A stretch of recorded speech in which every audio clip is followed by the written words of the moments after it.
Hi எல்லாருக்கும் வணக்கம். எப்படி இருக்கீங்க? இன்றைக்கி சமையல் வீட்டில் நாம் ரொம்ப டேஸ்டியான சாக்லேட் chewy ஜிஞ்சர் குக்கி எப்படி பண்ணுறதுன்னு பார்க்க போகிறோம். இது ரொம்ப ஈஸியாக செய்யக்கூடியது. வாங்க வீடியோக்குள்ளே போகலாம்.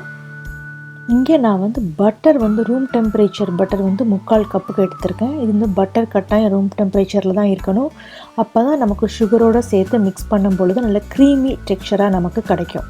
ஸோ இப்போ முதல்ல பட்டரை இந்த மாதிரி நல்லா உடச்சி விட்டதுக்கப்புறம் நான் எடுத்து வச்சுருக்க சீனி அரை கப்புக்கு நான் இங்கே சேர்த்துக்கேன். இங்கே நான் ப்ரௌன் சுகர் சேர்க்குறேன், அதில் அரை கப்புக்கு சேர்த்துக்கிறேங்க. சேர்த்து இந்த அளவு க்ரீமியாக வர அளவு மிக்ஸ் பண்ணிக்கிறேங்க. இதில் நம்ம ஒரு சீக்ரெட் இன்க்ரீடியன்ட் சேர்க்க போகிறோம். இதுதான் molasses. இது சேர்த்தா இது தேன் மாதிரி இருக்கும், ரொம்ப திக்காக இருக்கும். இது சேர்த்தோன்னா ரொம்பவே டேஸ்ட்டாகவும் இருக்கும், கலரும் வித்தியாசமாக நமக்கு கிடைக்கும்.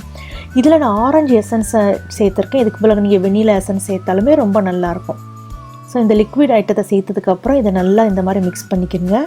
இந்த மாதிரி மிக்ஸ் பண்ணதுக்கப்புறம் நாம் இதில் ஒரு முட்டையை உடச்சி ஊற்றி அதையும் நாம் நல்லா மிக்ஸ் பண்ணி எடுத்துக்கிறோம்.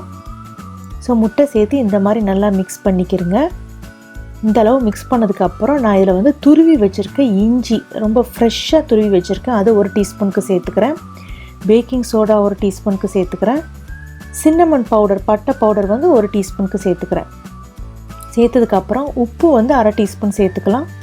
உப்பு சேர்த்ததுக்கப்புறம் நான் எடுத்து வச்சுருக்க மாவு 1/2 கப்புக்கு நான் சேர்த்துக்கிறேன். அதுக்கப்புறம் கோகோ பவுடர் 1/2 கப்புக்கு நம்ம சேர்த்துக்கலாம்.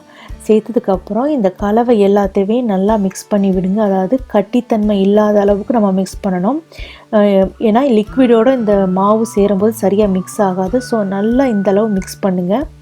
இந்தளவு நல்லா மிக்ஸ் பண்ணதுக்கப்புறம் நான் வால்நட்டு சேர்க்குறேன். இது உங்களுக்கு விருப்பமான அளவுக்கு நீங்கள் சேர்த்துக்கலாம். இங்கே வால்நட்டுக்கு பழக வேறு எதாவது நட்டும் நீங்கள் சேர்த்துக்கலாம். அப்படி இல்லைன்னா சாக்லேட் சிப் ஏதாவது வச்சுருந்தா கூட சேர்த்துக்கலாம். இப்போ இது மேலே நல்லா லெவல் பண்ணி விட்டுட்டு இதை நல்லா ஃப்ரிட்ஜில் ஒரு 2 மணி நேரம் அப்படிலாம் ஓவர் நைட் வைங்க. ஏன்னா இந்த டோ ரொம்ப லூஸாக இருக்கும். இது ஃப்ரிட்ஜில் வச்சு எடுத்தால் தான் இந்த டோ நல்லா கெட்டித்தன்மையாக இருக்கும். இப்போ பாருங்கள், நல்லா கெட்டி ஆயிடுச்சு.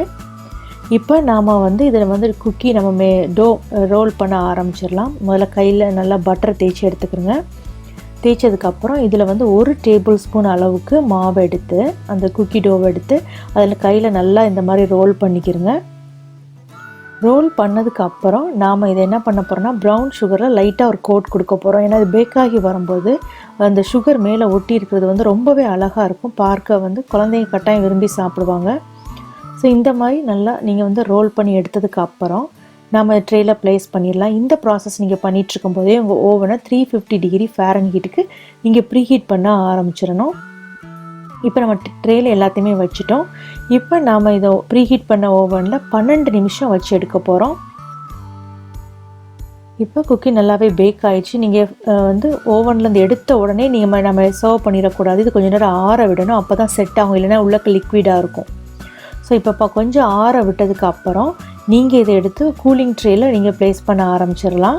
பாருங்கள், நல்லாவே வந்திருக்கு, கீழே எதுவும் ஒட்டலை. இது சாப்பிடும்போது நமக்கு chewy டெக்ஸ்சரில் ஜிஞ்சர் நம்ம ஃப்ரெஷ்ஷாக வேறு நம்ம கிரேட் பண்ணி போட்டிருக்கோமா, சாப்பிடும்போது அவ்வளோ நல்லா இருக்கும். இப்போ பாருங்கள் எவ்வளோ அழகாக சாஃப்டாக இருக்குன்னு சொல்லிட்டு. இந்த ஃபால் டைமில் இது ஒரு நல்ல ஆப்டான குக்கியாக இருக்கும். நம்ம சேனலில் ஏற்கனவே ஜிஞ்சர் பிரெட் குக்கி எப்படி பண்ணுறதுன்னு போட்டிருக்கு. நீங்கள் ட்ரை பண்ணி பார்த்துட்டு கமெண்ட்ஸ் சமையல் போஸ்ட் பண்ணுங்கள். சமையல் சேனலை லைக் பண்ணுங்கள், ஷேர் பண்ணுங்கள். நன்றி, வணக்கம்.